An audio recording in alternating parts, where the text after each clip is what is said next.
Folks, welcome to the Board of Education regular meeting on May 4th, 2021. I'm sitting in for Mr. Dashner, who is away on business this evening. Wish me luck. Ms. Hertel, would you take attendance, call our roll? Yes. Mr. Kennedy. I'm here. Mr. Schweigler. Here. I'm here. Mr. Abate. Here. Mr. Leftwich. Here. Ms. McDowell. Here. And Mr. Dashner is out. We have a quorum. We have two special guests this evening, Amelia and Caroline Brennan. Would you like to lead us in the Pledge of Allegiance? And not that you two are the only special people here this evening. Just when you're ready. I pledge allegiance to the flag of the United States of America and to the republic for which it stands, one nation, under God, indivisible, with liberty and justice for all. Well done, thank you.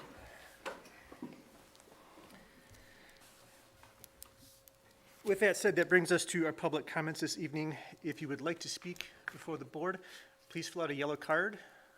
There will also be another opportunity at the end of the meeting for you to do that. I have two cards to start with.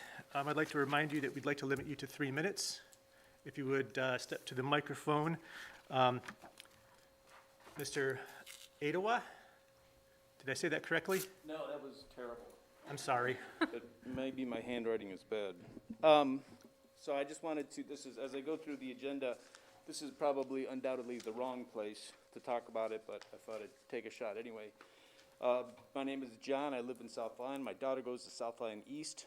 My other daughter graduated last year. She has just been notified that she is on quarantine for exposure due to COVID. So I'm very upset. So I'm interested in what we can do to make sure it doesn't happen again. So what Lily did wrong was she sat in her assigned seat and she was less than 72 inches away from another student for more than 15 minutes. These are the criteria for quarantine. So I don't want to discuss the policy because the policy is published. It probably doesn't come from you. It probably comes from Health and Human Services, maybe the CDC, maybe the state. But if the criteria is time and distance, I want to know what can we do to make sure that we're managing time and distance. There's two variables we have. We probably can't make the school bigger, so I trust that if the classroom's big enough, there's 72 inches at least between every student, or we have to use time, which means we have to cycle students through. Mr. Abate? Abate. Did I mispronounce your name bad enough? It's all good. It's all good. I put together, I've been working with the principal at South Lyon East and the vice principal. I have thought about it.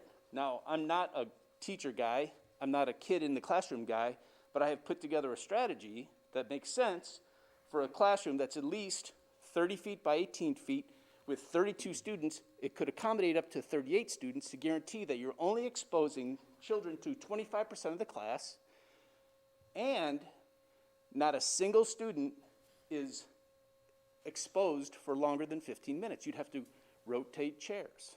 Now, I'm not suggesting it's a good plan, but it's a plan to address it. So I can get personal too. My kid is named Lily, and she's great. She's ranked in the state. She's number 1 and 2 in the region for pole vault and high jump, and she's going to miss a lot of track meets. She missed all the track meets last year. That's important to me, and it's probably not important to anyone else, but I think everyone else has other things that are important. There's school plays, and there's robot clubs, and there's baseball games, and there's softball games. I'd love to have a solution for just Lily, but I'm trying to present a solution that works for every kid in the school. How do I make this happen? How do I hold those principals accountable to making sure that they're putting my kid's health in danger by having her sit next to someone for longer than 15 minutes at a distance less than 72 inches? Those are our two variables. That's mostly what I want to talk about. There's some other things. Clearly, it's not on your agenda. Have I infected you with this idea, right? Lily has not been infected with COVID, but now she's sitting home in a very low fidelity learning environment because the teachers are no longer teaching to the Google Classroom. she'll be back in 2 weeks, and there's no control to make sure that she doesn't get hit with quarantine again. Now, I'm hearing stories of kids being hit with quarantine 2 and 3 times. Maybe you've heard it. I want to know, what can we do to protect our kids? If Lily is truly at risk because she's sitting 71 inches from someone for 15 minutes and 2 seconds, and now she's going to be quarantined, what can I do to get an inch or some seconds? And not just for Lily, for every kid. Did you get a chance to look at the slide I sent you? Yeah, let me pull. It's 8 slides, so I'm probably over my 3 minutes already, but Yeah. this is clearly not the right forum for this. I have an idea. I have a huge problem. We're not protecting the kids, and we have no plan to do it, right? And I want to help. So I've submitted a proposal.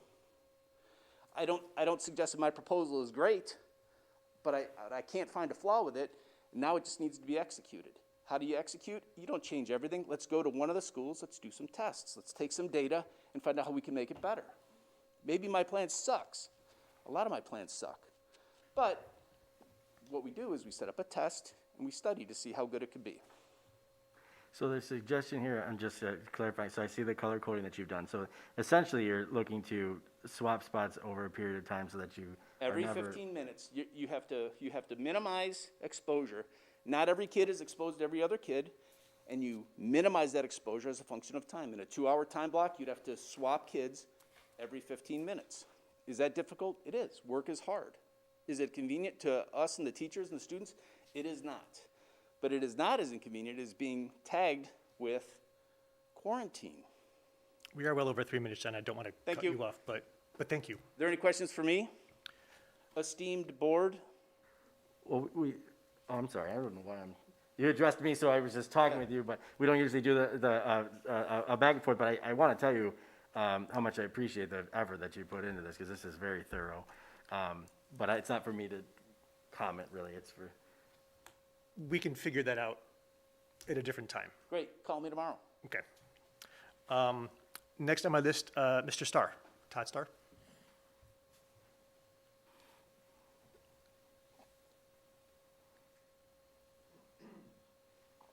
Hi, Todd Starr from South Lyon. I've got a daughter in Pearson Elementary, and I have a general question for everyone on the board.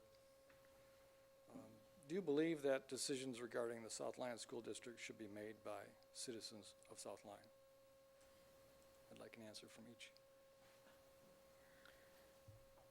Typically for public comments, we don't entertain a discussion. We will listen to your comments. Feel free to send us an email if you wanted a response from us. Typically, our president would respond on behalf of the board. That's typically been our protocol. Because we could enter into a discussion during public comments. Our public comments aren't designed for a discussion with the public. But I think I would entertain my members to take notes and respond back to you privately.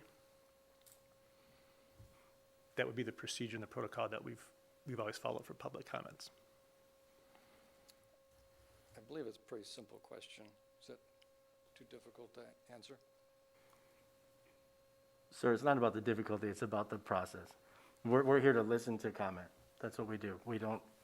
It's not a back and forth in this moment. I see. Okay, thank you for your time.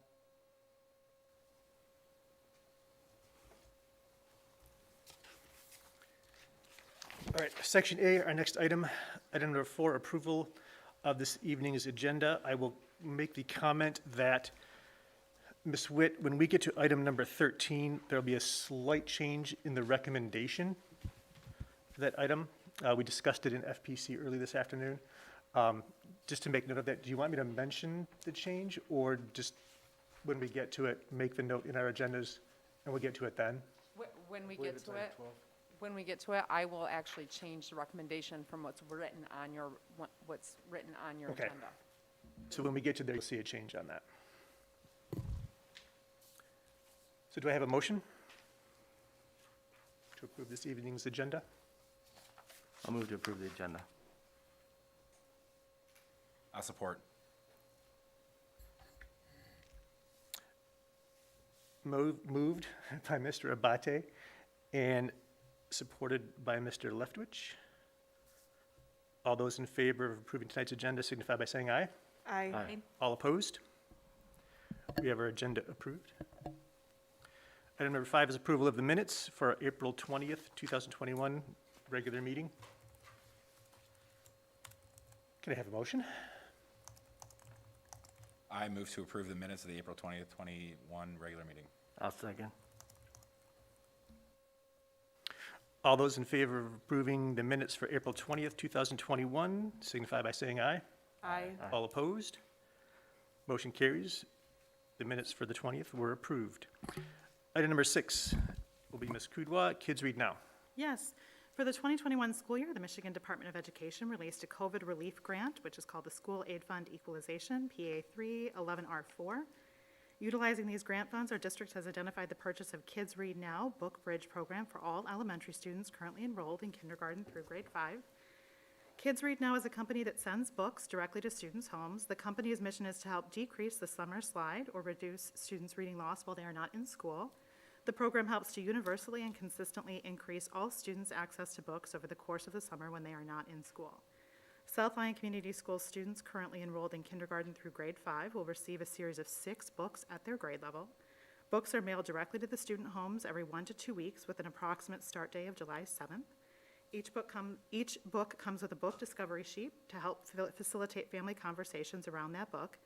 The cost of the program is $36.95 per student, and it includes 6 grade level specific books mailed directly to their homes, along with a 7th book with illustrations so students can use that for creative story writing, a book discovery sheet for each of the books, engagement sheets for families for every book, a digital parent guide, and an available mobile app.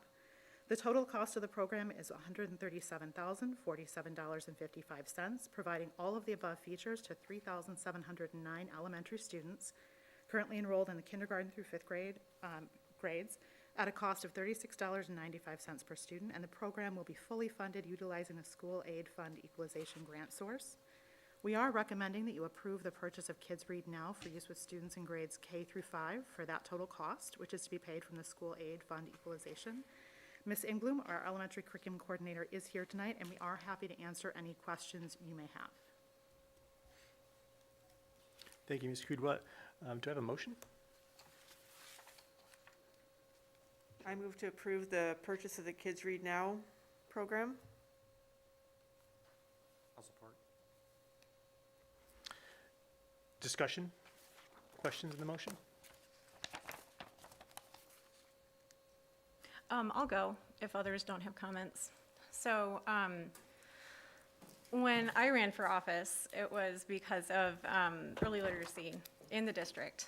And it's because of programs like this. This program and the other that we'll discuss don't help students read. It helps, it's great for marketing. It looks like we're doing something. We're mailing books to kids, and that sounds nice. But the books that we're mailing to kids are not books that we're teaching kids how to read. Because we're not teaching kids how to read, but that's our next agenda item. These books are not decodable. They are not something that students can look at the letters and reasonably sound them out. They aren't taught how to do that effectively in our district. My daughter was in kindergarten last year, and she got some of these books. And what they are is a mix between books that are meant to be independent reading and read aloud. They don't really do either. Independent reading is something that a child should be able to read on their own because they can decode all the words. They can look at the words, they can figure out what all the sounds that are represented by the letters are. That's like cracking the code of how we convey meaning through print. These books that are meant to be independently read tend to be predictable text, which is not supported by evidence as something that helps students read. For example, a book that my daughter got last year was about pizza. And the first page was something like, I'm gonna make pizza with grandma. And we'll put toppings on the pizza. It's, something like that. The next page is, we put cheese on the pizza. We put pepperoni on the pizza. We put pineapple on the pizza. we ate the pizza. That kind of predictable text where students can predict and figure out the pattern of we put something on the pizza. Well, that something is illustrated in the book. So the child doesn't have to figure out or decode the word. So they're not reading, they're just getting meaning from pictures. And it's part of a larger 3-cueing system of reading that is been proven ineffective for decades. None of us at this table, I'm going to assume that none of us are like children of the 90s, we weren't taught to read this way. We were taught to like sound it out, right? When you don't know the letters. And this is something that good readers do. Like when I was reading the Game of Thrones books, I didn't know, or Harry Potter, before the movies came out, I didn't know how Hermione's name was said as Hermione, and so I had to sound it out and figure it out for myself using the rules that I'd learned many, many years ago. That's not what we're teaching the kids. We're teaching them to just recognize the words by sight, and that's what these words do. Those are the independent books. The other books that are meant to be a family read-aloud books should be at least 2 grade levels above a child's independent reading. So when you say that you're sending something that's at their grade level, it can't be a read-aloud. A meaningful read-aloud book for, say, a 1st grader is something like Charlotte's Web. They can't read it on their own, but the content is entirely appropriate, and a family can sit down and have a discussion with their child about what's going on in the book. They can ask comprehension questions. That's what these sheets are supposed to be for. I went over the Kids Read Now website, and it looks very nice, and it's very slick, and they say they have evidence, and I believe that they believe they have evidence. But when you look through the wish list of the books and the way that they've paired them with grade levels, these aren't things that our kids can read. Flying High is the title of a book. High, H-I-G-H, that I-G-H code it's literally not taught to our kids. My kid's in 1st grade and virtual. I've been sitting with her all year. No one has taught her that. It doesn't come up in school. So I want kids to have access to books. I want kids to have access to appropriate books. And this program doesn't do it. It's wasting a lot of money. Other things that you should do with this could be sending an actually appropriate family read-aloud book with a sheet that you find from wherever about questions. Like, there have to be a million kid-appropriate questions for, like, Charlotte's Web that you could send to 1st grade families.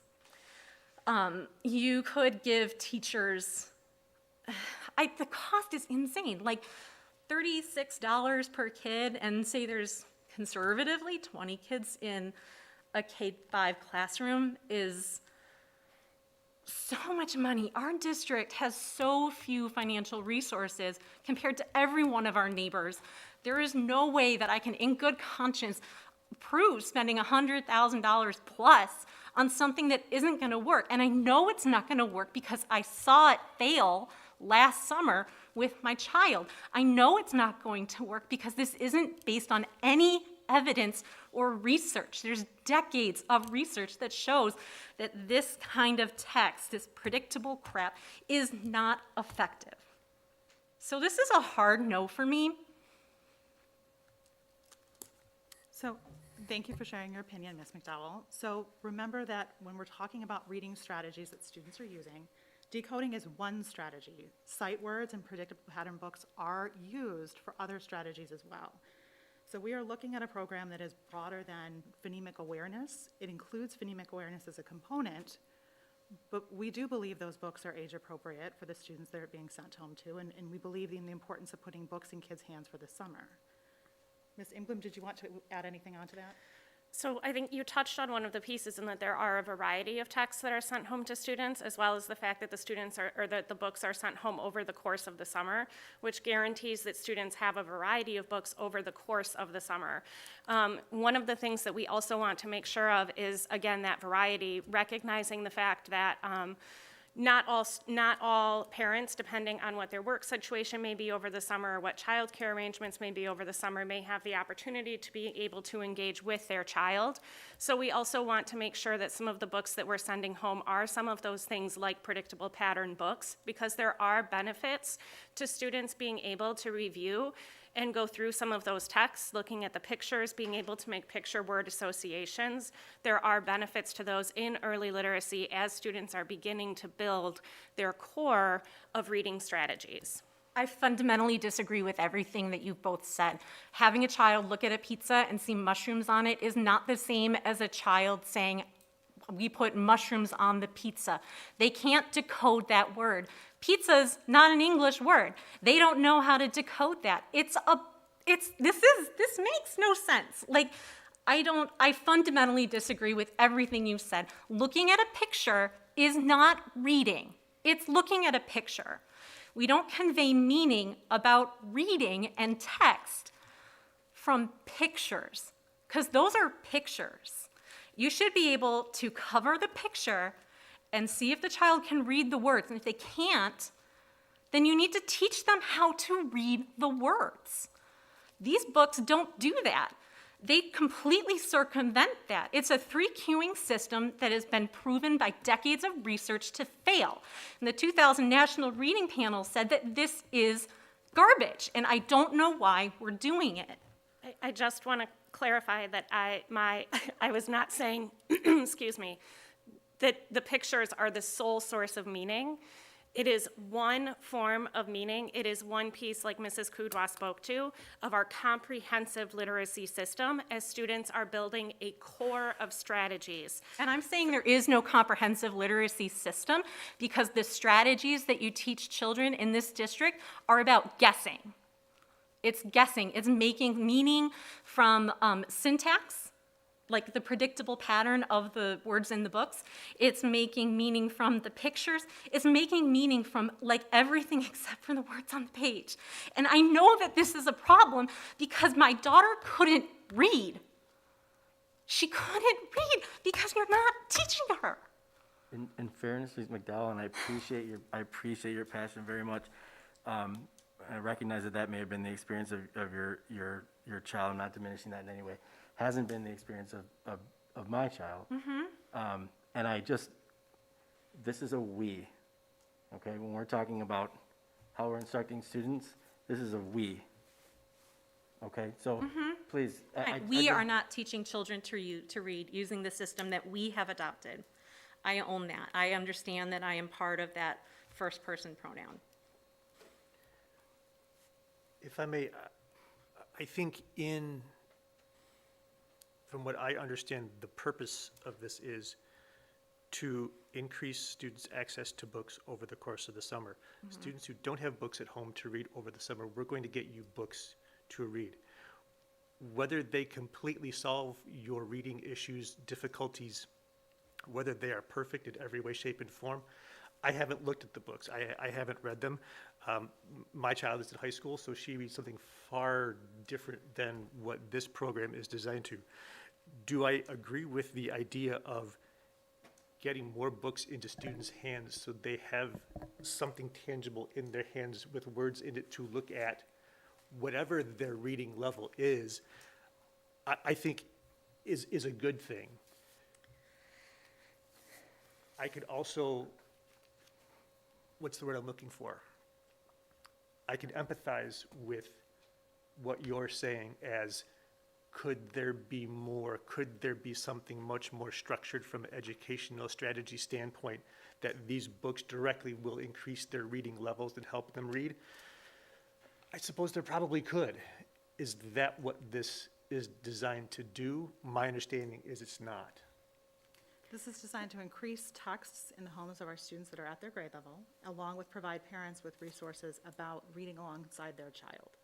So there are two main goals that we were working to achieve with this program, and they were both aligned with the GEL and Essential Literacy practices, which is essentially the guiding document that we use to base a lot of our decision-making when we're looking at instructional practices, professional learning, resource purchases in the district.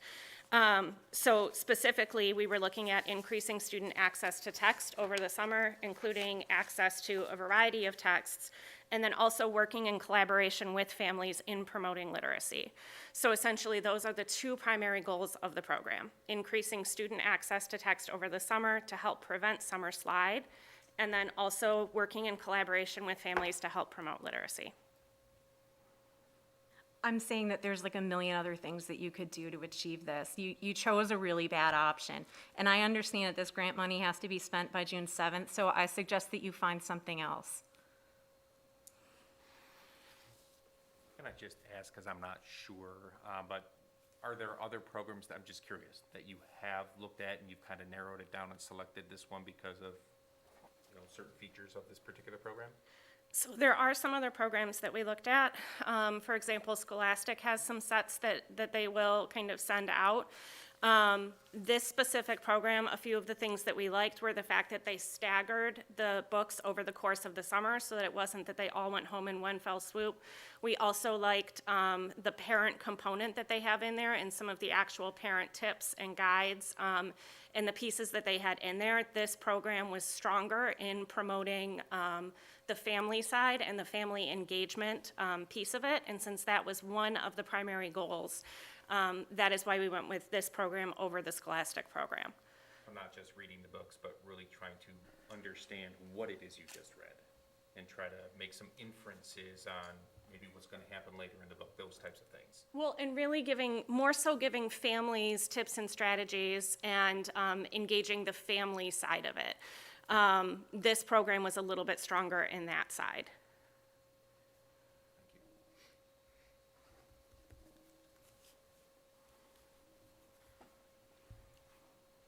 I'm sorry, I will add too, that the family component, and I don't believe that this is what you're doing, but this is something that is so pervasive when we talk about early literacy and then in middle elementary trying to figure out why can't this kid suddenly read.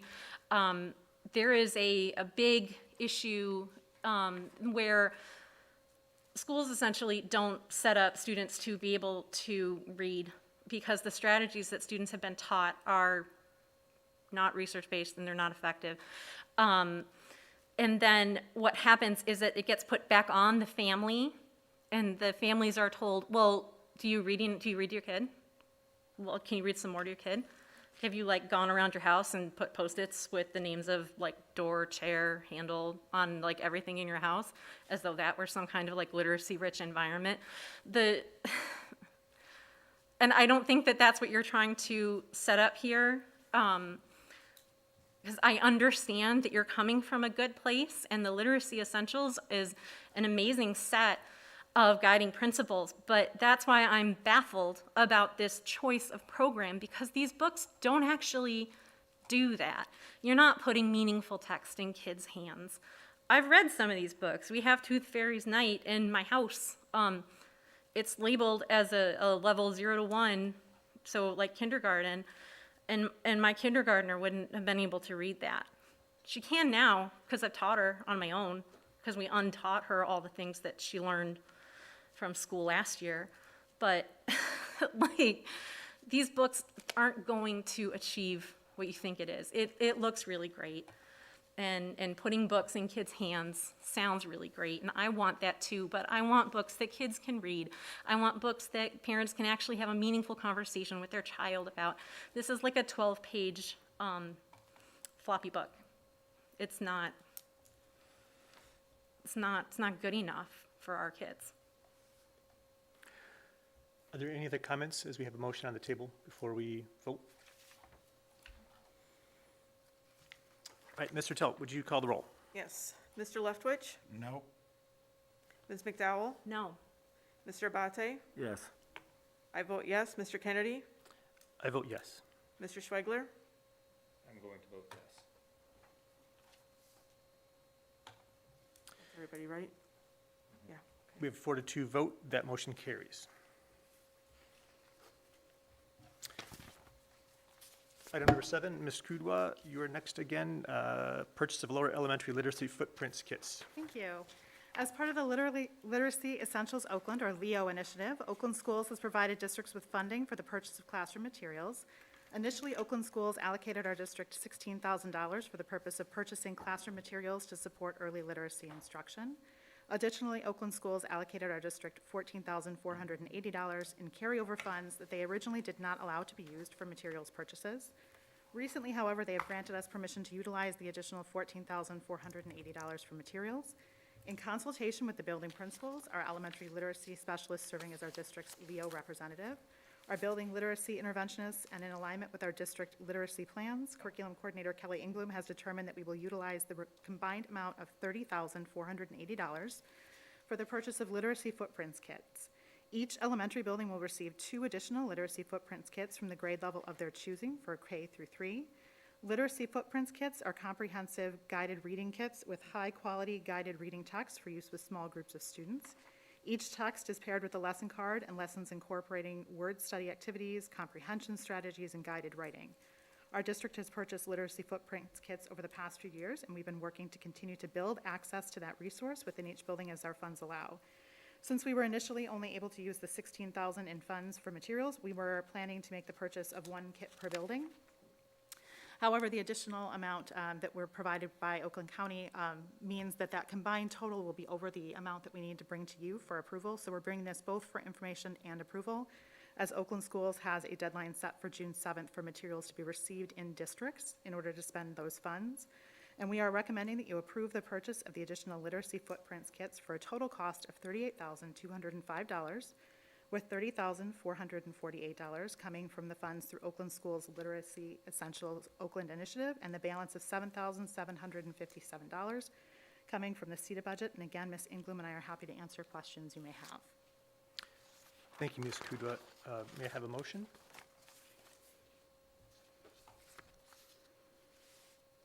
I'll move to approve the purchase of the additional literacy footprints kits. Support. I have a motion and a second. Is there discussion, comments on the motion? Or questions on the motion, I should say? Sure. Go ahead. This is the big problem that our district has, that we have.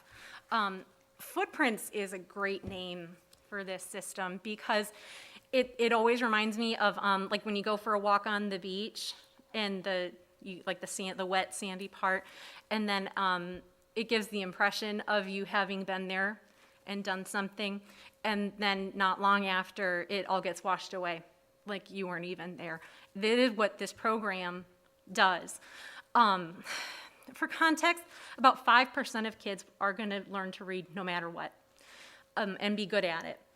About 30 to 35% of kids are going to become okay readers, regardless of what instruction they get. That leaves about 60 to 66% of our children that need something with some structure. And I am not making up these numbers. They are widely understood in the literacy community and accepted. Some numbers that are debatable but are also tossed around a lot is that, say, like 20% of students have dyslexia, which is a specific learning disability related to reading.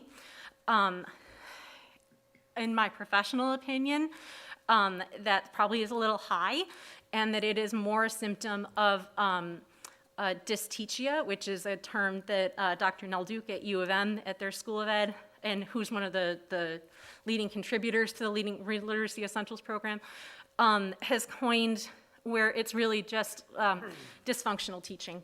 And that's what this is. It teaches a 3-cueing system, like we talked about just a minute ago, that is based on figuring out the meaning of what's on the page from pictures, from syntax. It's not teaching reading. We teach, okay, so a great example is that in literacy footprints, they teach a rule about vowel teams. Vowel teams is when you have 2 letters, 2 vowels stuck together.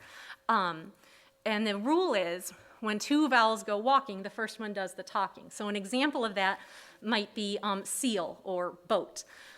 The problem is that that rule does not work most of the time. It only works in about 40% of words.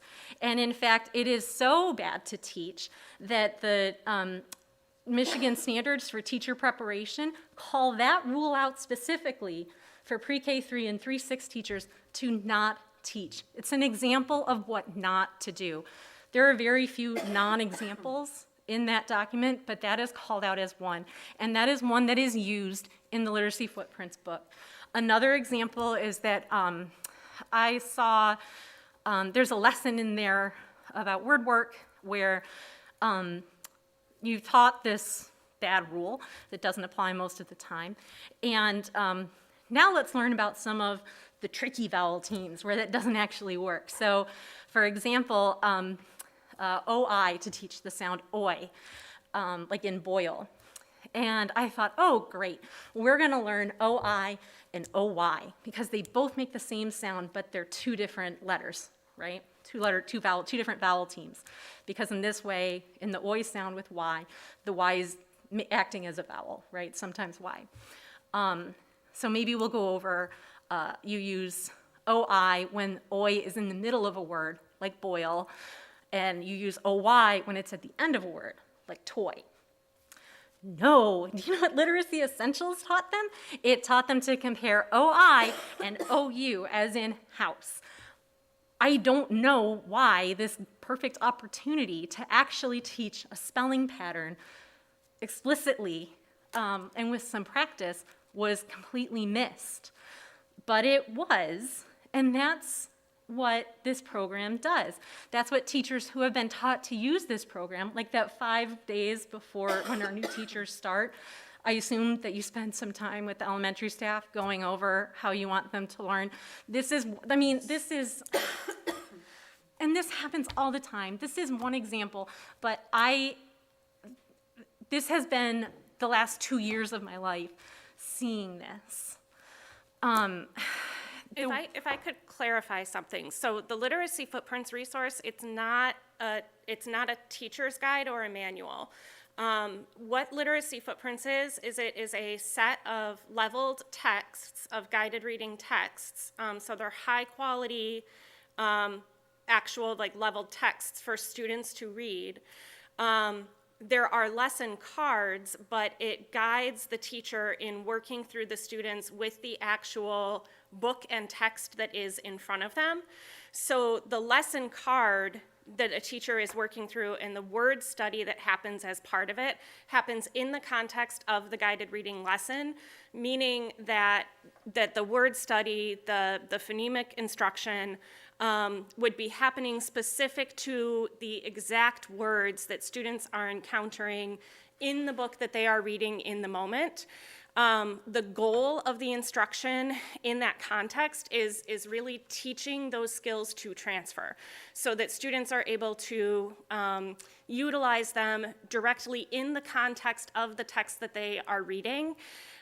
So there isn't a manual or there isn't like a separate teacher's guide.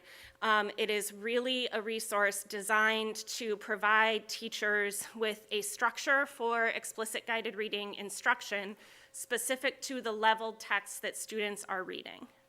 Yeah, that sounds like structured literacy, but it's definitely not structured literacy. It's balanced literacy branded with whole literacy instruction. It doesn't do that. Like, I've been sitting and watching this all year, and I saw it last year. I saw the sheets that my kid was bringing home, and I wanted to talk about this on the curriculum committee, but I wasn't allowed to join it. So we're having this discussion now. This isn't what the program does. I understand that that's what you're saying it does, but that's not what the program does, because that's not what I've seen. And I just also want to be clear, just to put in context how we utilize the resource. It is one piece of our balanced literacy system as part of our workshop instruction. So a teacher would utilize the resource with a small group of students in their classroom as part of their small group instruction. So separate from that is where the whole group instruction is taking place.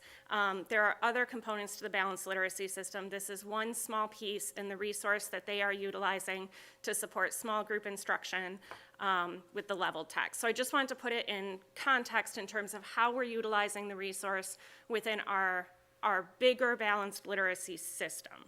Right, and I'm this saying- is not the sole, sorry, I didn't mean to interrupt, but this is not the sole resource that we are utilizing for our Reader's Workshop instruction or for all literacy instruction. Right, the writing component mostly comes from Mulesy Calkins units of study, right? From the MESA units of study. Okay, right. That's also balanced literacy, right? Correct. Right. Right, we So utilize for- a balanced literacy framework. So for context, when we were growing up, we learned to read and write by sounding things out. What sounds do you hear? Let's write those sounds down. We learned explicit spelling patterns. They were taught directly to us. That is a structured literacy. And as a former math teacher and like with a constructivist perspective, I was really bothered by wanting that for my child in literacy, but she needs that. All kids need that, except for like that 5% that'll do fine no matter what. So we were taught in a structured way, and that's why we're good readers and writers now. In the 90s, there was a shift towards whole literacy, which is where students are taught to read basically the way that we read now. So when adults or good readers of any age read, you've seen these words so many times that they are just mapped onto your brain, and you know them by sight, and they're called sight words or high-frequency words. They are not the same concept, but that's basically what it is. And there was a big shift to, well, if that's how I read as an adult, that must be how we learn to read, and that's just not the truth. And the truth is that students need explicit instruction in seeing all the letters and all the combinations of letters and the letter sounds that they represent. And this program doesn't do that. Its program, so the whole literacy instruction in movement in the 90s and 80s was just too much. And so in 2000, there was a very large book that I read about making recommendations about what literacy instruction should look like. And they used the term balanced literacy, and that sounds really great. Like there should be a balance between getting students to enjoy and develop a love of reading and text and writing and getting clear, explicit, systematic instruction.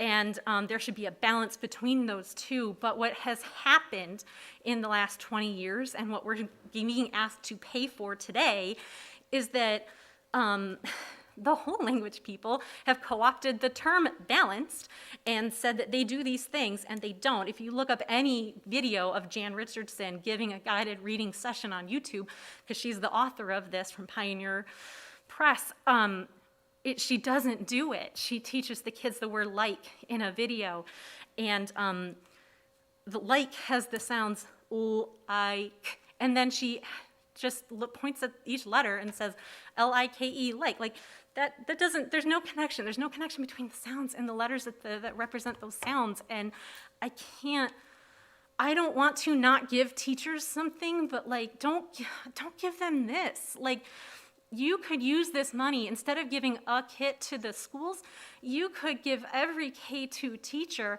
a Haggerty guide.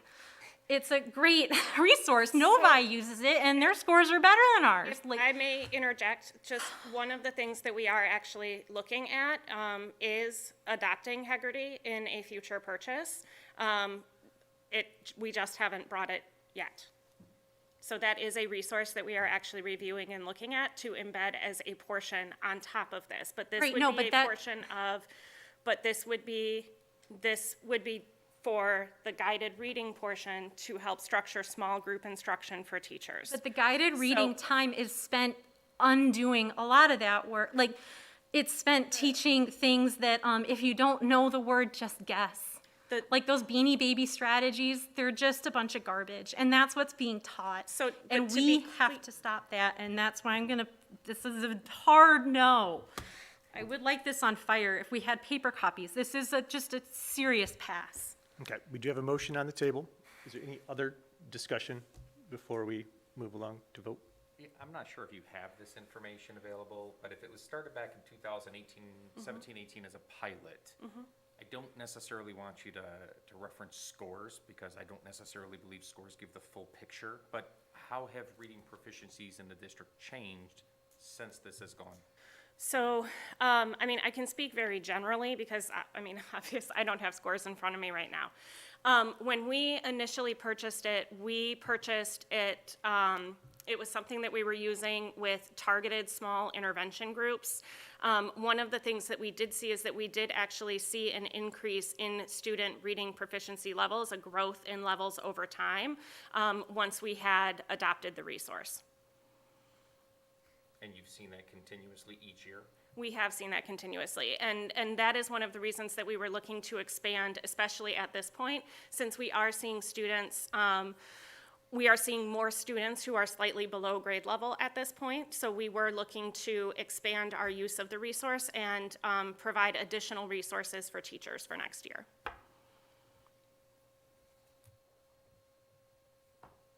Anything else? Mr. Zelt, will you call the roll for the vote? Mr. Abate? Yes. Ms. McDowell? No. Mr. Schweigler? Yes? I vote yes. Mr. Kennedy? I vote yes. And Mr. Leftwich? Yes. 4-2, our motion carries. 5-1. Oh, I'm sorry. 5-1. Mr. Toth, item number 8, administrator recommendation for hire. Yes, good evening. 1 second. Mr. Kennedy, if I may, prior to, I just want to take the opportunity to thank Mrs. Engblom for stepping up to the microphone and fielding some very heated questions for which you had no prior knowledge were coming and handled them professionally and gracefully, and we appreciate that greatly. Thank you, Mr. Archibald. Mr. Toth. All right, thank you. The resignation of Chad Scaling at South Lyon High School created a vacancy for a principal. Jim Brennan has served as the interim principal since March 8th. As part of the selection process, input was gathered from students and staff with respect to the desired qualities and characteristics of the next principal. The position was posted, and the administration made this selection based on the candidate's knowledge, skills, and experience as a proven leader within South Lyon Community Schools. Our recommended action is that you approve the hiring of Jim Brennan effective May 5th, 2021. And with that, may I have a motion? I move to approve the hiring of Jim Brennan effective May 5th, 2021. I will happily second. Motion by Mr. Tell, seconded by Mr. Abate. Questions or discussion on the motion? The only thing I have to say is yay. We go to South Lyon High School, and I think he's going to be great at the position. He has the right hairstyle. I've worked with Jim for many years, and I have to say, well-deserved, my friend. I had the privilege of working with Jim as well. Super excited for you, and best of luck. I think you're going to be great. Anything else? Mr. Tell, would you call the roll for us? Mr. Leftwich? Yes. I vote yes. Ms. McDowell? Yes. Mr. Kennedy? I vote yes. Mr. Schweigler? Yes. Mr. Abate? Yes. 6-0, motion carries. Mr. Brennan, would you like to come to the microphone to address the board? I'm sure he has some words. My reputation precedes me, clearly. First of all, thank you, everybody. I really appreciate it. Your faith in me is very appreciated. I know it's a big deal hiring a principal. And again, your faith in me is very much appreciated by me. Members of the cabinet, thank you very much. I know you all had a role in this and all had a say. And I appreciate you guys signing off on me. I know there's got to be a lot of great candidates out there for this job. South Lyon's a great district, and South Lyon High School is a great building to be in. So I really appreciate being given this opportunity. I'm very fortunate. I've been in that school since 1999. I know it's very rarely that you can start out teaching in a building and then become the assistant principal in that building and then become the principal. So I've been very fortunate to be in that building for 21 years and kind of be able to kind of grow as an administrator within that setting. So I realize how lucky I am, and I don't take that lightly. And again, I appreciate the opportunity, and thank you all very much for your support of me. So thank you. Mr. Brennan, could you introduce your family? Yes, thank you. My wife Michelle is here, also a social worker in the district. My daughter Caroline, and my other daughter Amelia, and Matt Turney is here as well, part of our awesome cabinet too. Part of the South Lyon family, I like to say. So, again, thank you, everybody. Congratulations. Thank you. Good luck.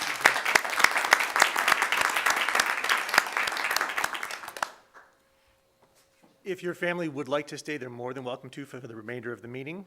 If we'd like to take 1 or 2 minute pause, if you guys want to take a picture or anybody else says anything you want to take off, feel free.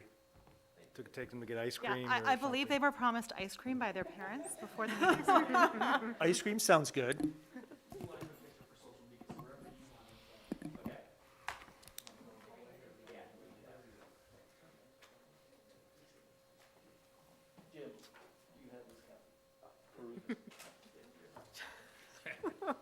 Thank you, everybody. Take care, Jim. Good Thanks, luck. family.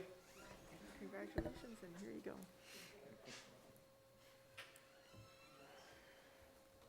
Shall we move on? I think you need Brian. I'll cover it. Okay. Item number 9, SLEA collective bargaining agreement approval. Yes, thank you, Mr. Kennedy. I'll step in here for Mr. Toth.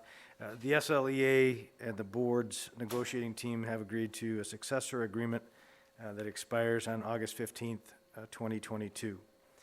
This agreement includes the 2021-2022 school year calendar, an agreement to discuss the virtual learning pathway, all other contractual provisions for the current collective bargaining agreement remain in place.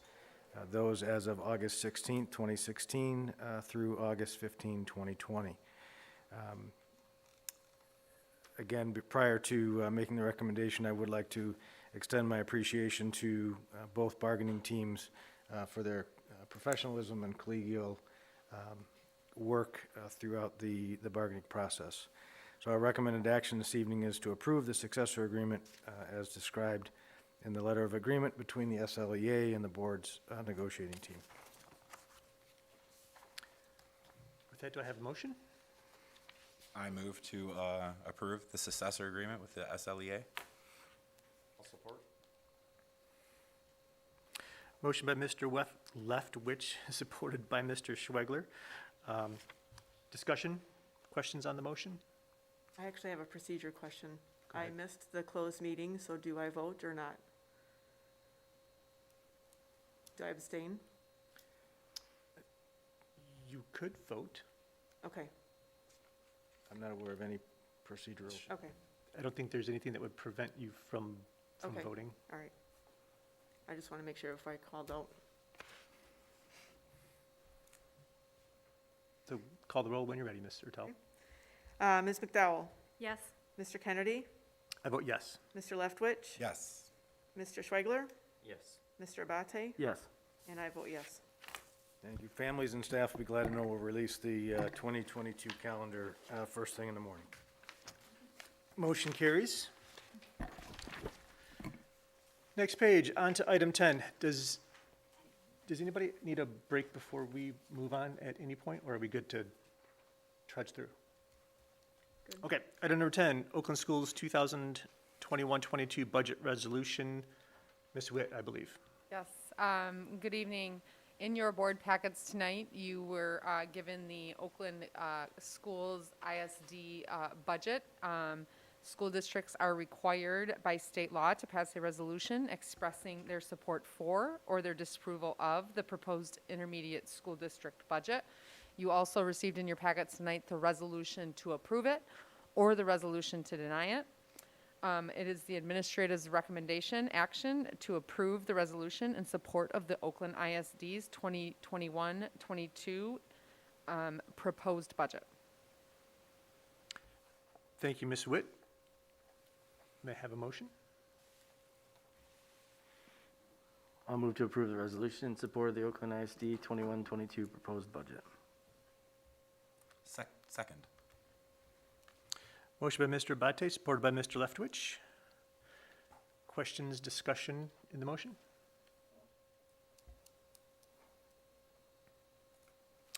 Mr. Tell, will you call the roll? Yes. Mr. Schweigler? Yes. Mr. Abate? Yes. I vote yes. Mrs. McDowell? Yes. Mr. Leftwich? Yes. And Mr. Kennedy? I vote yes. Vote unanimous. Motion carries. Item 11, resolution to amend the 403B retirement plan. Ms. Witt.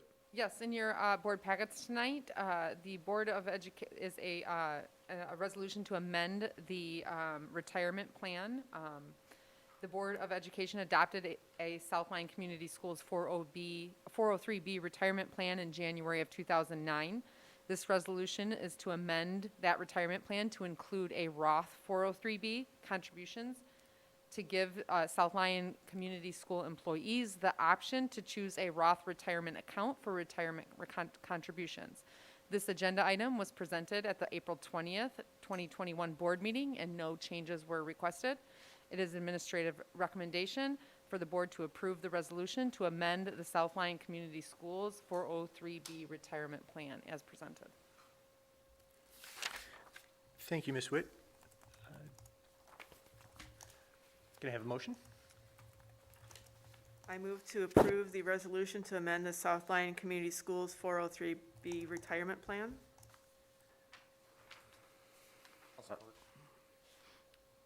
Mr. Schweigler. Motion by Mr. Tell, supported by Mr. Schweigler. Questions, discussion on the motion?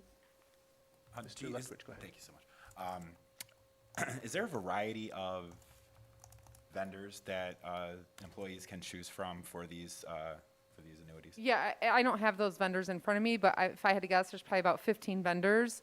But none of them were eligible for a Roth account contribution. They were strictly a 403B contribution. So this is just adding the Roth. We're not adding necessarily any vendors. It's just the Roth account option. So you don't need a vendor to...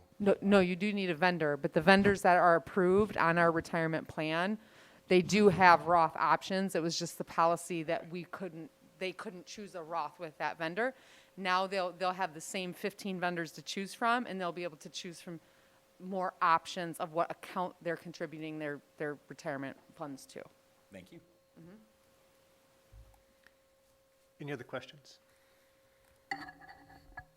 Hearing none, Mr. Tell, will you call the roll for us? Yes. Ms. McDowell? Yes. I vote yes. Mr. Kennedy? I vote yes. Mr. Leftwich? Yes. Mr. Abate? Yes. Mr. Schweigler? Yes. Unanimous vote, 6-0. Motion carries. Item number 12, the Bond 2020 flooring replacement at South Lyon High School. Ms. Witt, one more time. In your board packet tonight, you received flooring bids that were presented at the Facility Planning Committee meeting on April 13th, 2021. Representatives from Barton Mallow and IDS evaluated the bid proposals for the South Lyon High School flooring replacement project. A post-bid review meeting was conducted with the contractors on April 2nd and April 22nd, 2021, and references were checked. Everything was found to be in good order. This project includes replacing the flooring at South Lyon High School in the corridor and music rooms. A portion of the corridor flooring was changed during the design phase from vinyl tile to terrazzo to provide a better long-term durability for the high-traffic section. This project was advertised on the state website and posted online through Building Connected. The bids, Michael Micheluti. Thank you, Jeff. Was the lowest qualified bidder. Continental Contracting is the low bidder for South Lyon High School as Turner Brook's price increased to complete the high school flooring work during the summer 22 in lieu of the summer 2021. So we have broken up these two projects and for different phases to get the lowest price, because if one of the bidders was going to give us a lower price if we postponed the flooring replacement to next summer because the work is such a high demand. So one of the projects, the flooring of the band room and the choir room, are going to be done this summer. And you're awarding one of those contracts to them. And then the walk-off is also awarded to that bidding, but that's going to be done in the summer of 2022 along with the terrazzo, because tearing up all that in one project is better than tearing up the walk-off. And Jeff is here with more questions if I didn't explain that. Good enough?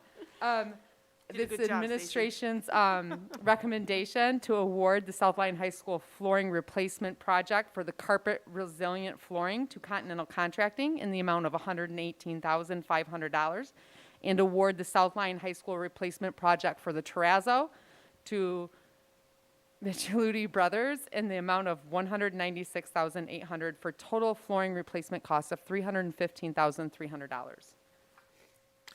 Thank you, Ms. Witt. I would ask for a motion at this point.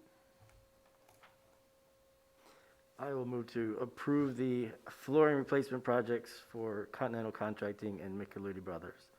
Support. Motion by Mr. Abate, supported by Ms. Ertel. Questions or discussion on the motion?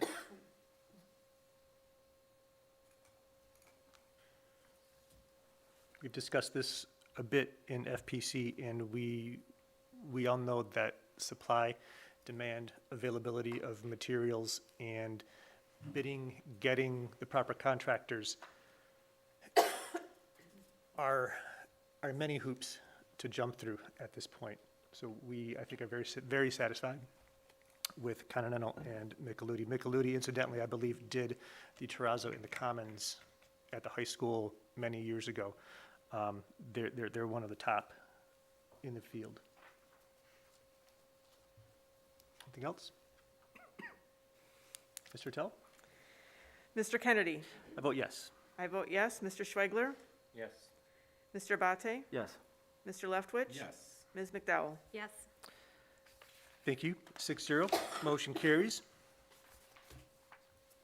Brings us to item number 13, our Bond 2020 technology device purchases. Okay, in your board packets tonight, you were presented today to request the purchase of Chromebooks and accessories in accordance with the device purchasing schedule for the Bond 2020. These are devices to address the one-to-one student device initiative. Due to the long delivery times, we are requesting the board to review and approve at the May 4th, 2021 board meeting. Bids were received from the Spring 2021 Spot Remzy bid on April 15th, 2021 for the student devices. 9 bids were available on the Spot Remzy competitive bid results.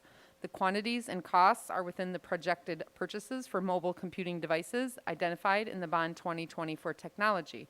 The district may consider purchasing these devices and accessories from the Elementary and Secondary School Emergency Relief Fund, otherwise known as ESSER 2 grant, if the items are an allowable expense and funding from ESSER 2 grant is available. We discovered today that our original recommendation to award the 1,500 HP Chromebook 11A GAEEs would be a 6 to 7 month delivery time. They just updated their delivery time. So we are changing the first item on the recommendation today to go with the second lowest bidder, which is Presidio, for 1,500 of the Dell Chromebook 3100 models in the amount of $325,500. It's $7,500 more than the lowest bid. That's $5 a device, and we will get those in like 6 to 8 weeks, Chester. I'm not sure. I have that right here, instead of 6 months. This will allow our technology department to receive the devices prior to the summer and get them ready to deploy before school starts in the fall. If we go with our original recommendation of the that you had on your recommendation, we would not get those until after the fall and after school starts, and they would not help us achieve our one-to-one device.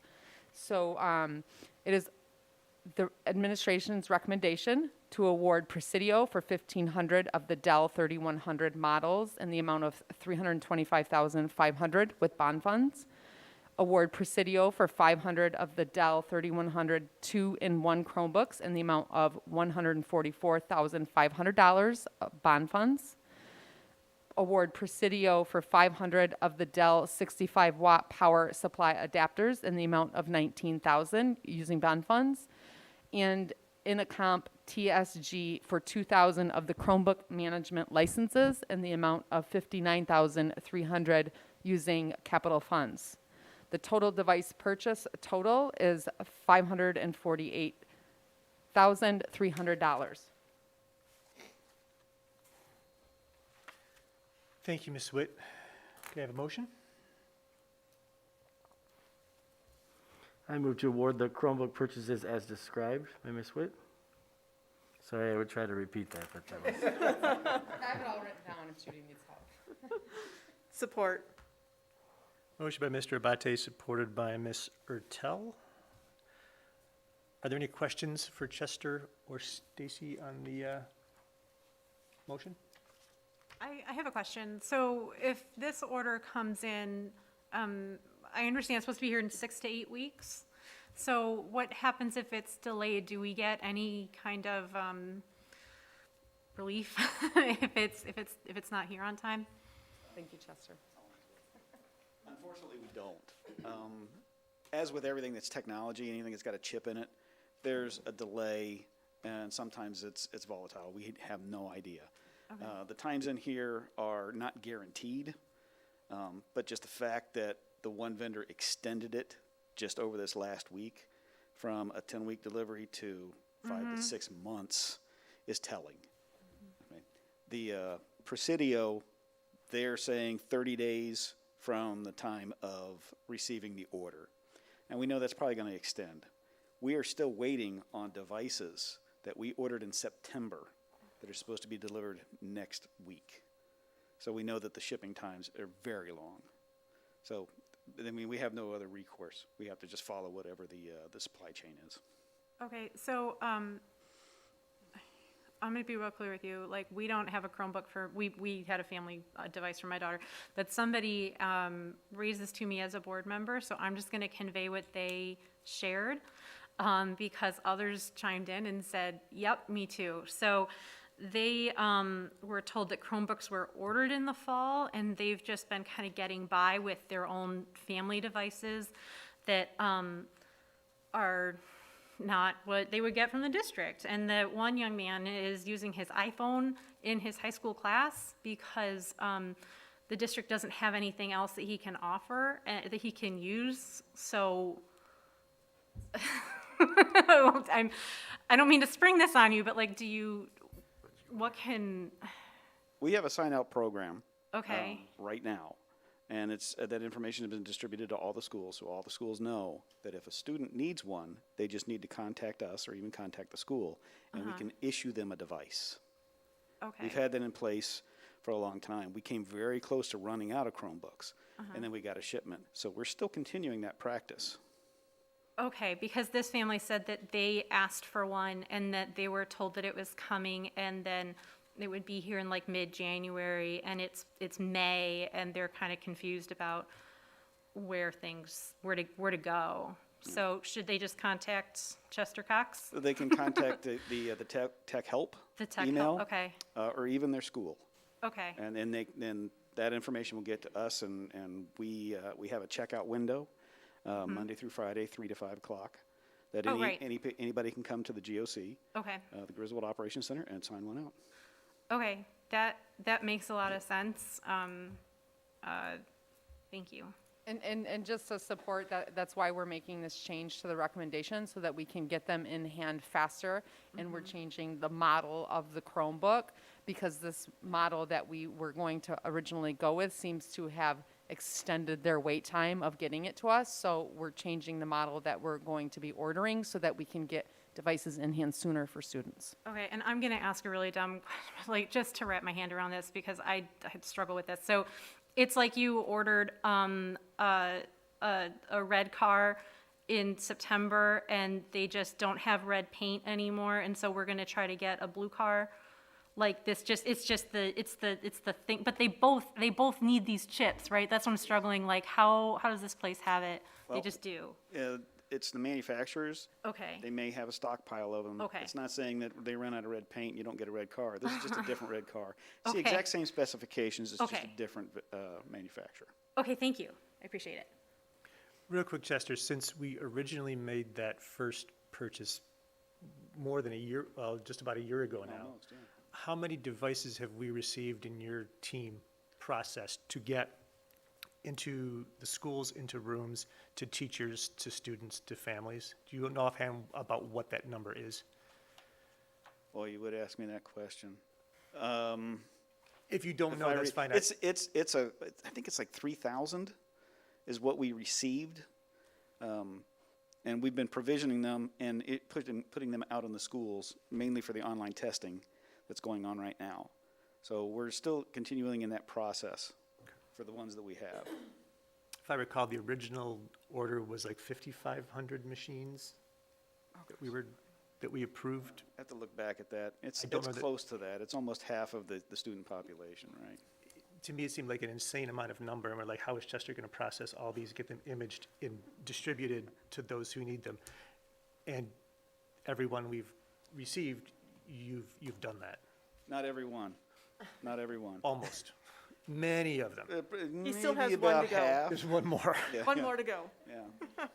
I'm well aware what you and your team do for our buildings with our technology every day. It's an insurmountable amount of technology that you and the guys do. So you know that I appreciate that. Thank you. I appreciate that. Thanks. Okay, we have, Sorry, can I ask one more question? Just a clarifying question. Right. So, one of the elementary schools that I'm assigned as a liaison for, they've been doing fundraising to try to get the kids in their building to have a book. Should those parent groups it's a parent group, like not a school fund. Right, So, yeah. do those parent groups no longer need to be earmarking the funds for that kind of purchase? I would say no. Okay. Because by the time we're done with this, we will have either issued at the secondary level a Chromebook to every student that needs one. Okay. And a device available in every elementary for every single student that attends that school. Okay, thank you. okay, we have a motion on the floor in support. Any further questions? Hi, Mr. Tell, would you call the roll vote for us, please? Yes. I vote yes. Mr. Abate? Yes. Mr. Leftwich? Yes. Ms. McDowell? Yes. Mr. Kennedy? I vote yes. Mr. Schwegler? Yes. Thank you. 6-0, motion carries. That brings us to item number 14, approval of child care leave. I believe Mr. Toth. You got it. Julie Eddy has been on child care leave for the 2020-2021 school year. She is requesting a second year of child care leave for the 2021-2022 school year. Our recommended action is that you approve the request for a child care leave as presented. Thank you, sir. May I have a motion? I moved, sorry. No, you Go ahead. Jen. I insist. Nope, go ahead. One of you can second. Let's do this. I have a motion by Mr. Leftwich, supported by Ms. Ertel. Are there any questions on the motion?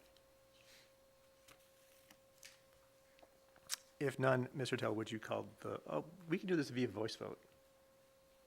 All those in favor of granting the approving the child care leave signify by saying aye. Aye. Aye. All opposed? Motion carries 6-0. Thank you all very much.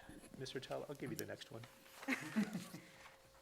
That brings us to section B for information and inquiry. Item 15, Ms. Kudwa, would you start us out?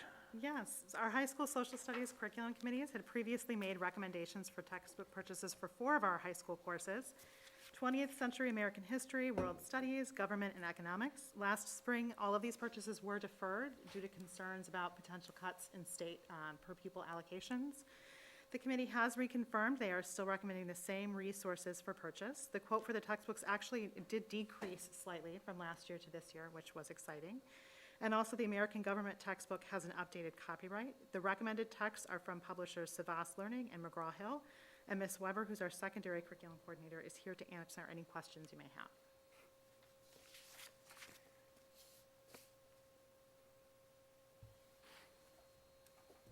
Seeing none. Item B, legislation. No report this evening. Thank you. I believe back to you, Ms. Kudwa, for seated comments. Yes, so we do have an update to the graduation requirements as it relates to the Michigan merit examination. These requirements used to be a policy, so those of you that have been on the board for a while, remember that was part of our policy. In that policy overhaul that we worked through at the time it was Lusk Albertson, this is now moved to an administrative regulation, so therefore we don't bring the changes before you, but we are bringing them tonight to make sure everyone is aware. So the former requirement read Michigan Merit Examination, the Michigan Merit Exam or state-approved alternative to the merit exam for students who qualify at the high school level is a graduation requirement. For seniors only, in the case of a critical incident where no allowable state accommodations can be made, this requirement may be appealed to a committee comprised of 2 board members, a building administrator, and an administrator-appointed parent. The committee's recommendation is presented to the board for action, and the board's decision is final. So previously, if we had to waive that requirement for somebody, it went through a committee process, because we were talking a handful of students every now and then. We did last year amend that, so for the class of 2020, so anybody who hadn't taken it as a junior and should have taken it then as a makeup as a senior, but was unable to do so, we did waive that due to the cancellation of the assessment by MDE. So we are adjusting that last line to say for the class of 2021, completion of the MME or SAT is waived, as this year's was an optional assessment. So the seniors that needed it to finish that requirement wouldn't necessarily have it, and they wouldn't have taken it last year. And then we do anticipate a similar change next year for the class of 2022, and then hopefully things will return back to normal. Thank you, Ms. Kudwa.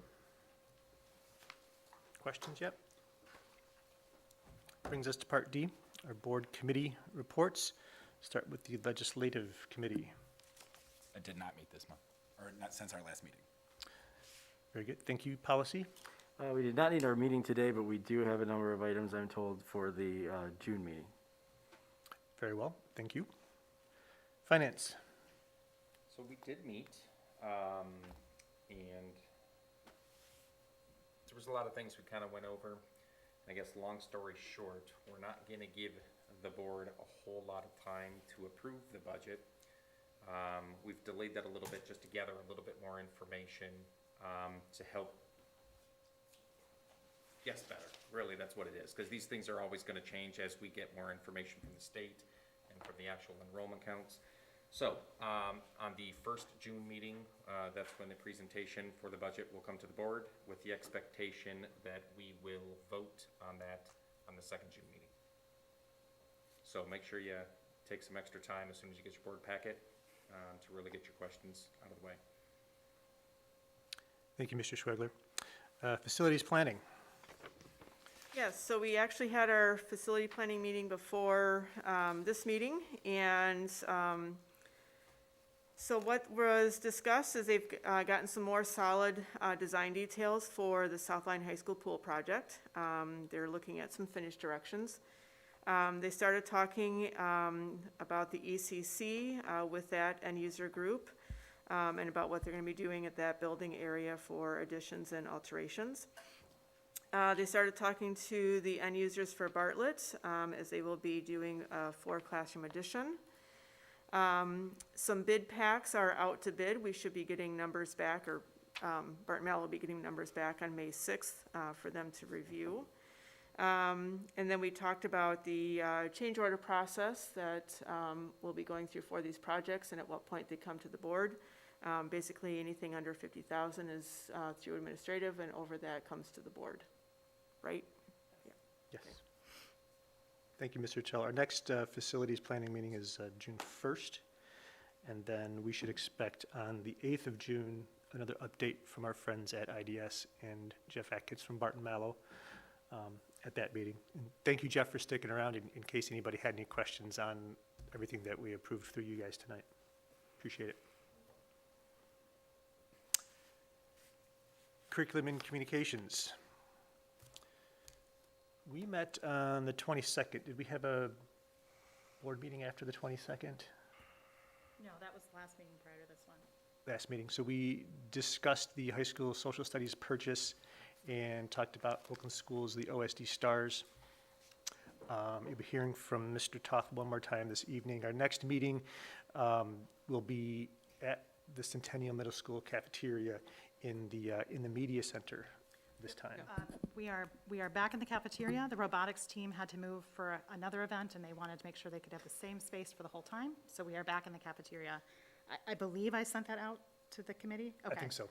Did I say that right? You said media center, which is where we had planned to move, but now robotics We're had to moving shift back. for another reason.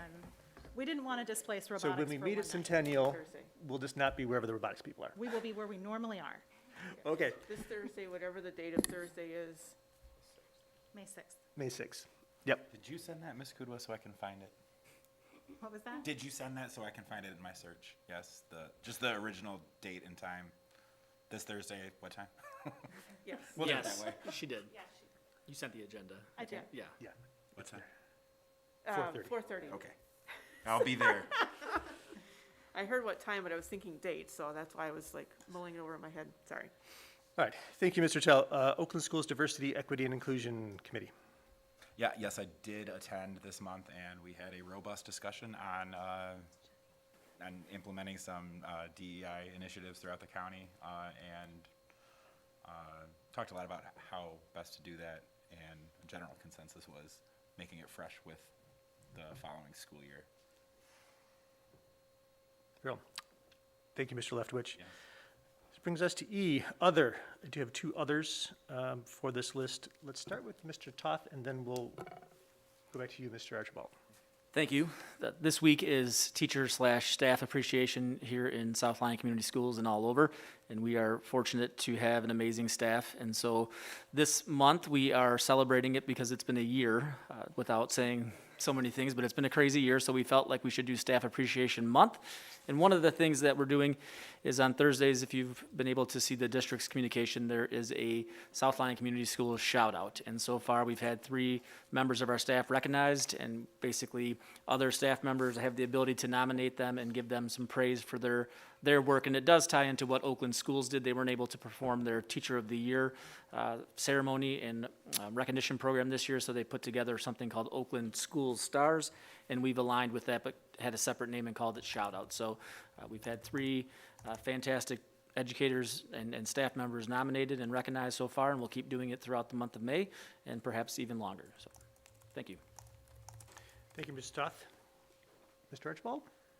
Thank you. Just to piggyback on that, a brief comment with respect to the staff appreciation. It was about a year ago that we were involved in the superintendent search, and in my position, just desirous of joining a tremendous district, but a district that I was only familiar with by reputation.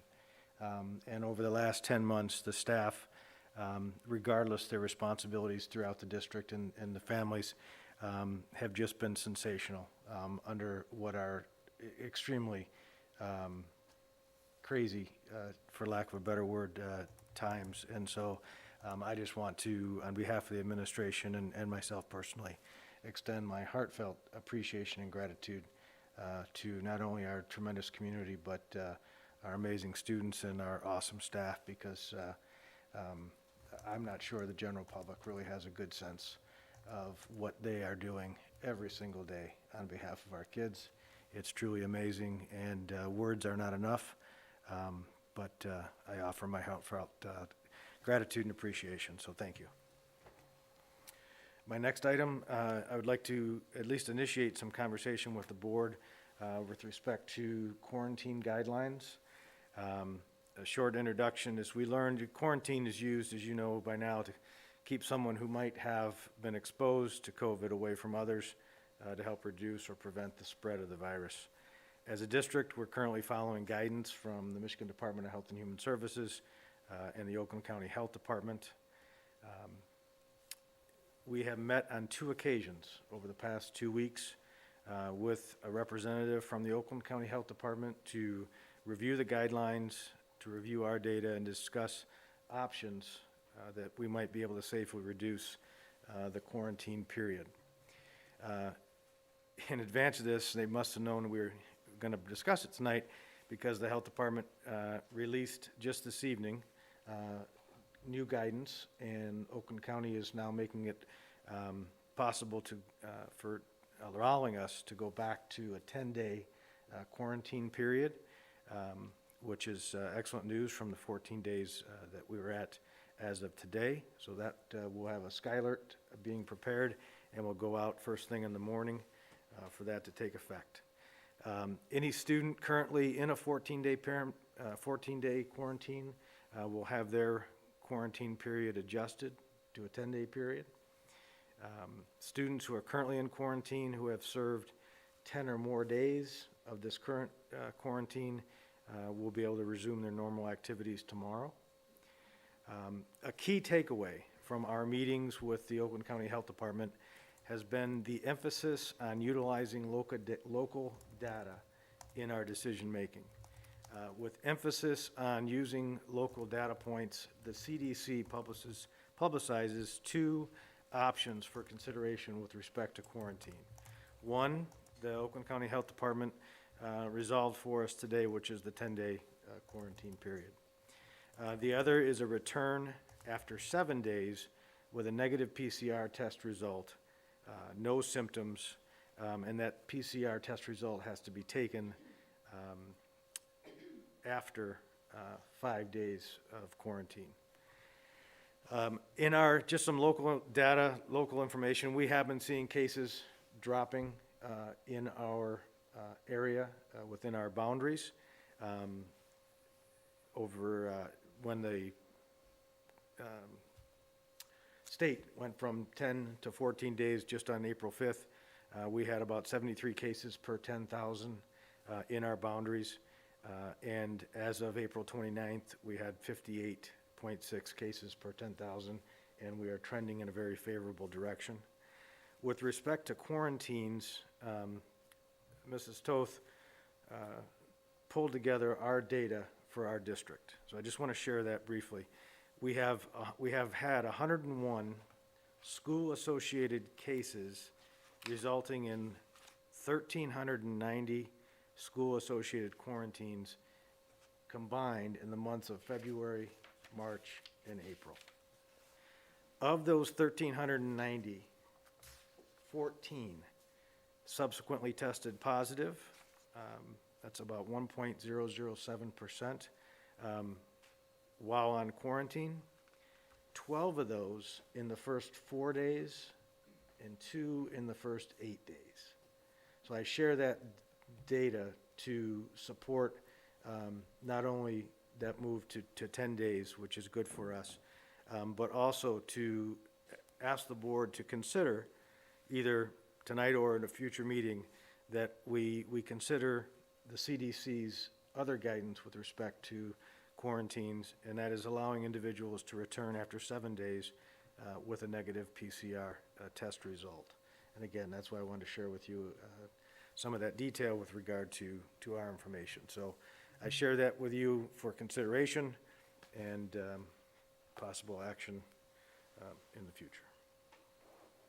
So what would be the procedure if we wanted to move forward with doing the test on day 5 to allow kids to come back on day 7? We could do that simply with a motion, a second, and a supporting vote from the board.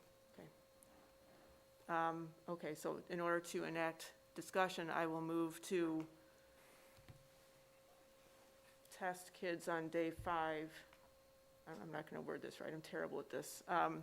Test on day 5 to allow them back on day 7, or whatever more eloquently says the same thing. Can we just clarify, provide the option?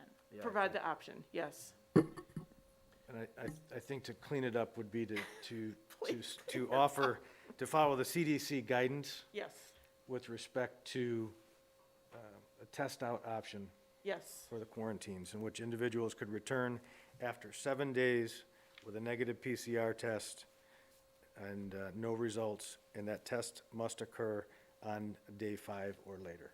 yes. I'll support that. Should we also include, though, the cutting down from 14 to 10? We don't need to because of we've been following the guidance from the Oakland County Health Department. Sorry, Tony, go ahead. No, that's all right. I was just supporting the motion. So we have a motion on the floor by Mr. Tell and a support by, was it you, Mr. Abate? It was. Any further questions or discussion on the motion? There was just one comment, and I had talked to Steve personally about it, but I want to share it to everybody. You know, I read a lot about what's going on, like I'm sure all of you do, and it is amazing how quickly things can spiral. If you look at India going from 3% positivity to, I mean, it's the worst place in the world to buy a long shot. So my only thought is, as long as we are continuing to monitor that specific data so that we can find out, are we seeing a change in our trends, and change quickly so that we don't run into these issues with spread in our school, I'm 100% comfortable with this. And to respond to that, Mr. Schwegler, because I agree completely, with the assistance of our building staff who are entering the data, with the assistance of Sue Toth and our nurses who help compile it, and Kristen Weber, who I'm constantly bugging for different ways to get the information to me, I can assure you that we look at that not only daily, but multiple times throughout the day. For clarification's sake, the optional test will be administered by the district or by a private health organization? It would be a private health organization, and if we're able to provide information in terms of resources to where and how that can be done, we'll provide that to families. Is this something that the DHHS or Oakland County Health Department support? They have not adopted it yet. Are there any other districts in our area that use this? Yeah, I'm sorry I interrupted you. I had a quick answer. Huron Valley just adopted it, this exact thing last evening. They're not in our area, but I know that, is it Grosse Pointe? That's correct. Grosse Pointe Woods, Grosse Pointe. They also adopted it, I think, a week or two ago. That's correct. Is that the same district that had like 200 teachers do a sick out because they didn't agree with the board's decision about COVID? Yes. Cool. Okay. I don't know if it was in regards to the testing, though. I'm not sure of all the details on that, though. I think the key piece of information that was cited was how few kids in quarantine are actually coming down positive. So it would suggest that we're taking the appropriate measure in terms of being cautious, but given the fact that many of these kids are just waiting when they could test and shorten that period, it just makes a lot of sense, give them that opportunity. Just one comment for what it's worth. I believe in the medical industry, there are two different machines that run the PCR test. One, I'm going to get the numbers wrong, shows about a 70 to 80% accuracy rate. It's like a 78%, if I remember correctly. The other machine is called a Sophia, that's the acronym for the machine, is running, I heard, a 98% accuracy rate. So if you go to get tested and they're gonna run PCR, it might be good to know that that particular machine that many hospitals, many facilities are now upgrading to and beginning to use is several percentage points more accurate overall in the test result than, I don't remember the name of the other one. But if that helps anybody, the science person in me was interested in knowing that. Has the SLEA had any input on this suggestion? We've had conversation with their leadership. And do they have thoughts on it? In support or against? Neither. The communication with the SLEA was that they would, and Mr. Toth can correct me if I'm wrong, they would prefer, again, this is just the leadership, that they would prefer that the guidance come from Oakland County or the state, but we shared our data with them, and they understood the rationale for our position. For the, I'm sorry, so for both positions, for the 10-day and for the testing out?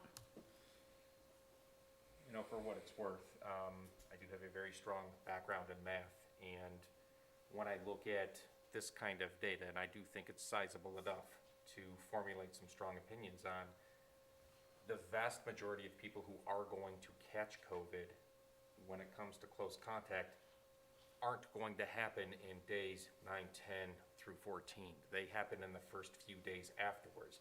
Sure, there are some cases that can develop such as this, on day 8, but the vast majority are gonna be caught early. So by making that, can't come back to day 7 with the negative test at least since day 5, after those 5 days, you should have enough in the vast majority of cases to trigger a positive test, assuming the testing systems are relatively accurate, which they are.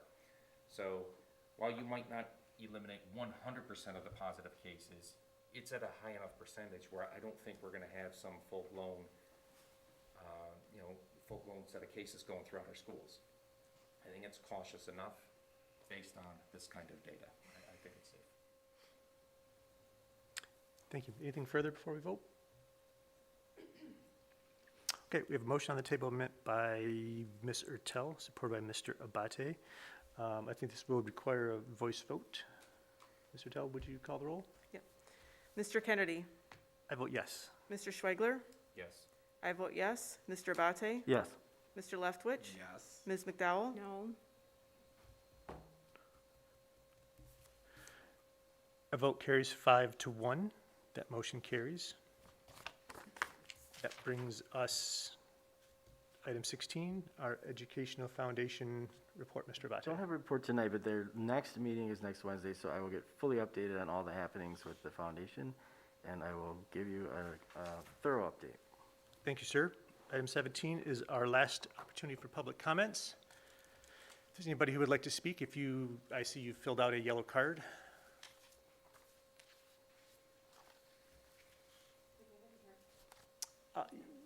You can just give it to Judy, or you can tell us who you are and Well, I'll tell you who. keep it to 3 minutes. Because I can't tell who you are. You don't know who I am? I recognize you kind of. I'm sorry. Go ahead. My name is Andrea Rent. I'm a very proud parent and teacher in the district. I've been working here for about maybe this is my 21st year. I have had the pleasure of working with Kelly Engblom for approximately 15 of those years in some sort of capacity. I was grocery shopping this evening and had the meeting on, like a very responsible citizen, parent, what have you. And I was very concerned and very upset at the tone, if you will.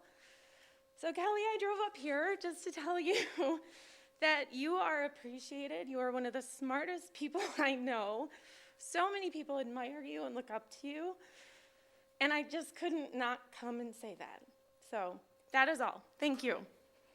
Thank you. Anyone else for public comments? Item 18, correspondence. We have one resignation.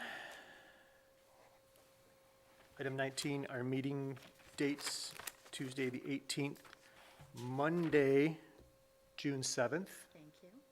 Make sure we get that. And then our final one until summer break is Tuesday, June 22, all at 7 p.m. here. Item 20 brings us to our board comments. Would anybody out of fashion like to volunteer to go first, or do I get to pick?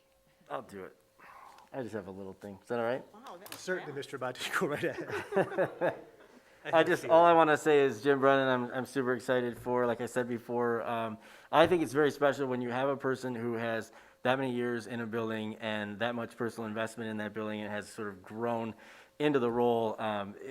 It's a special time because that person's sense of pride will be so enormous, and it will have such a positive impact on the entire school community as an example to everybody. I'm sure that I'm sure he's already jumped in with both feet. So I'm happy about that choice, and I'm glad that that worked out. And so congrats to him. Thank you to our speakers as well. I'm sorry that I'm happy to speak with you, sir. We just couldn't do it in that particular forum. A very interesting proposal as well. I'd like to ask you about your slides when we're done. So thank you so much. That wasn't as scary as normal, so I don't mind following today. Sometimes I don't want to follow Tony, so. Well, then go ahead, Mr. Schwegler. I too just wanted to congratulate Mr. Brennan on his selection as principal, and as a former educator who couldn't make a full career out of it. I lasted 4 years. I just want to give all the respect in the world to those who've gone through the profession, especially this year. So kudos to them for all the professionalism, all the staff that they've shown this year to try to make this year work when things are constantly changing. That's all I have. Thank you. Mr. Leftwich? Yes, certainly, thank you. I would also would like to recognize all the teachers of the district here on Teacher Appreciation Day, week, and month. Thank them for all they have done. It has been a year. They have expanded skills. They have expanded their professionalism, their practices, and gotten deep into technology quickly due to the situation, and that's recognized and that's appreciated. Thank you for everything you do for our students and our families here in South Lyon.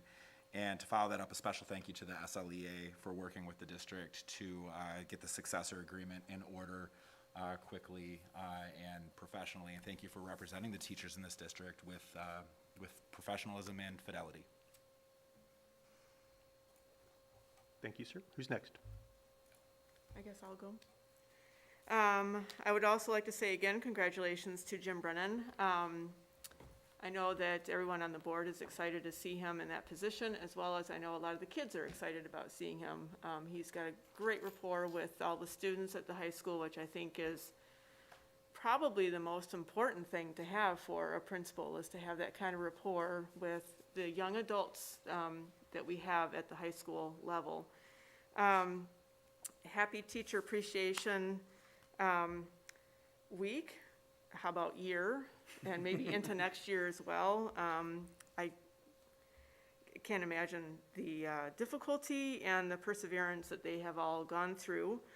And I am going to give a quick shout out and plug. The South Lyon High School has their spring musical happening this weekend. There's 3 shows, Friday night, Saturday afternoon, and Saturday evening. We are limited in ticket sales based on COVID, but I shouldn't say sales. Tickets are free. If you'd like to donate, that's always a good thing. If you'd like to go see a performance, I am going to show my age and say I'm super excited because it's 80s retro. So it's all the really good music. So if you go to the website, SLHS Theater, TheAtre.com, there's a link to get tickets. Again, all the families have gotten their tickets. It's now open to the public. So if anyone would love to go see an 80s retro, as they say in the poster, tease your hair and wear your best jeans and come on out and watch the show and support the kids. Tease your hair, she says. And that's all I have.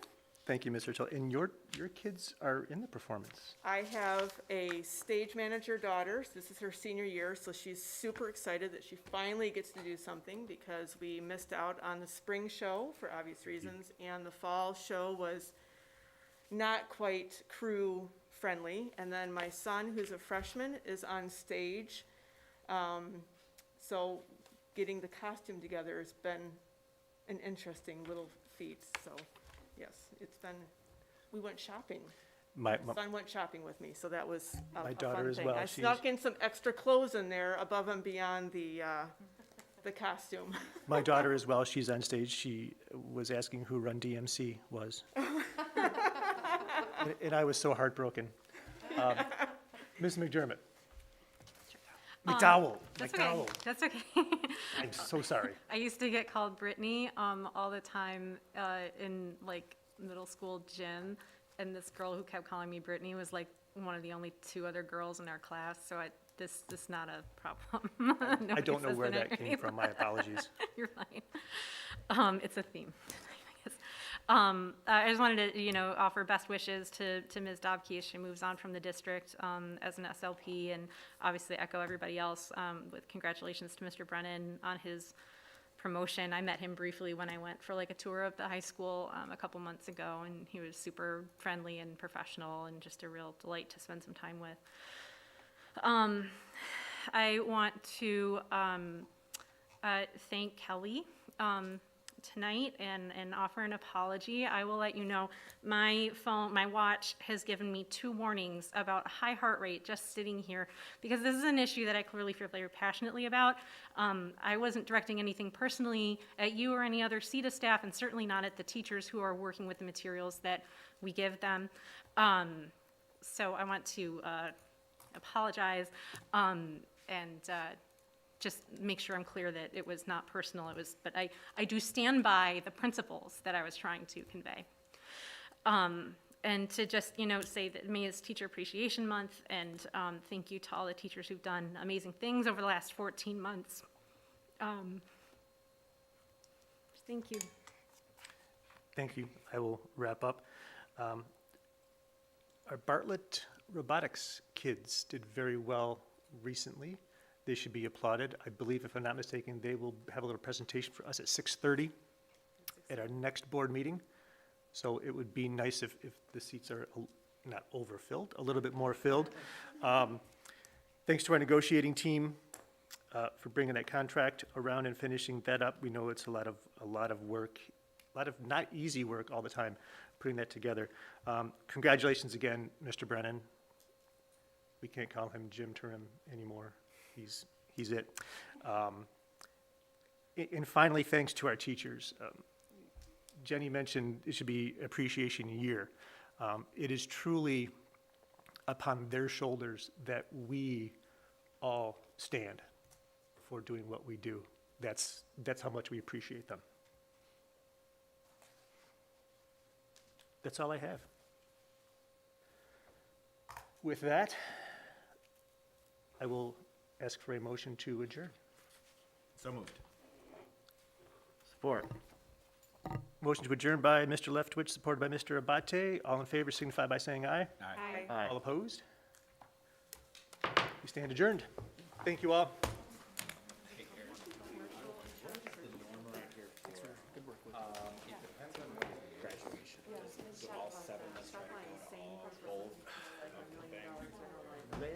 In the past, yeah.